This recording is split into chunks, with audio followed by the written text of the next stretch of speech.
It's easier to believe in John 3:16. Yeah, we believe in Jesus and, we're all, he's going to forgive us our sins and we're going to go to heaven and everlasting life. Woohoo, yeah, yeah. And then, oh, by the way, when you're a Christian, you need to give away some of your money. And it's like, what you talking about? Yeah, when you actually have to do something that you don't want to do, are you going to do it?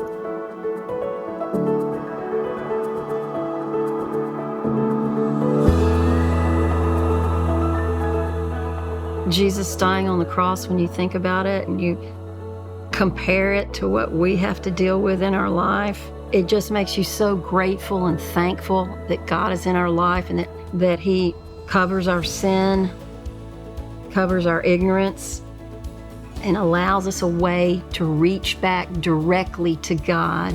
And that's what I love about a living God and a loving God, is He cares about our small, insignificant problems and helps us, and He loves us. It's like the Bible is this rich tapestry that you can keep looking at, and every single thread has something golden in it that you just can't believe.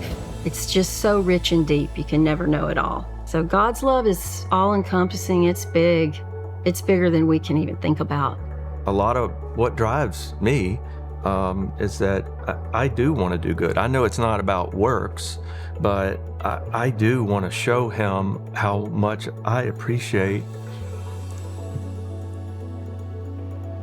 what God has done for you in life. What God has done for me in a lot of ways and for us. It's not like repayment in a sense, but I want to show Him how much that I love Him because of what He's done for me. When you give to God and you give that portion of your heart to Him, then He's going to turn back around and He's going to bless you. And there's no question in my mind that that's what He's done in our lives. It's not about the money. It's about your heart. Yeah. What has God laid on your heart to do? And are you willing to do it? If you say, well, I don't have enough money, but think about the widow who had just the smallest type of coin, and she was willing to give it. And she got the best blessing from heaven.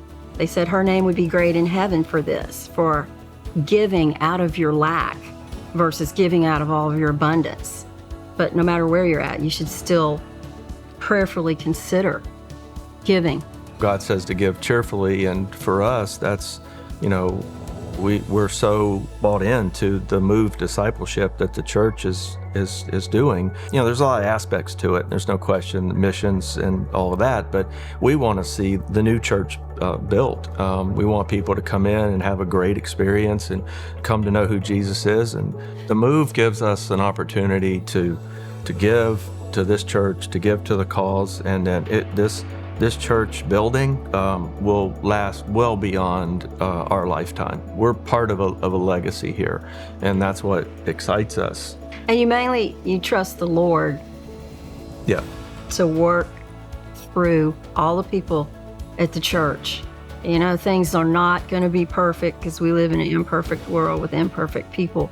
But you throw your cares onto the Lord, you do the best you can, and it usually works out pretty good if God's in the mix. Yeah, and God, there's no question, because we're behind Josh and Lauren because Josh and Lauren are behind God, and God's the one that's driving this bus.